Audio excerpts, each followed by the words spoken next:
Recollendo as queixas de numerosos veciños, o BNG de Ribeira vén de registrar unha iniciativa para que se acondicione esta parcela e a súa contorna. Trátase dunha obra inacabada que, trala súa paralización hai anos, quedou abandonada e cada vez máis deteriorada.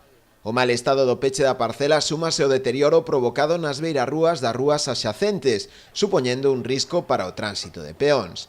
Ademais, nos terreos onde se emprazaría o futuro edificio, proliferan o lixo e a maleza, converténdose nun foco de insalubridade en pleno casco urbano. É un perigo para os veciños e os veciños, é un perigo para toda esta xente que vive en esta rúa de Lugo e todos os que pasan por aquí, porque é un foco de lixo, de falta de higiene, de inseguridade e de perigosidade.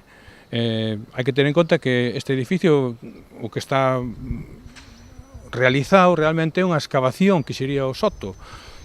O que ocorre é que ten horadado parte das beirarrúas. Os nacionalistas demandan que o Concello dea inicio ao expediente de execución subsidiario para acondicionar a obra ata o nivel das beirarrúas e urbanizar a contorna das rúas Correos e Lugo. Que o Concello de Ribeira abra sin demora un expediente de execución subsidiaria, co cual ven a significar que se lle dice aos propietarios que teñen que rematarlo, e se non o fan eles, o fará o Concello, e depois o Concello lle pasará o custe, porque ao mesmo tempo que é un peligro, está impedindo que se urbanicen as rúas de ao redor, como é estas beirarrúas da Rúa de Lugo ou da Rúa Correos.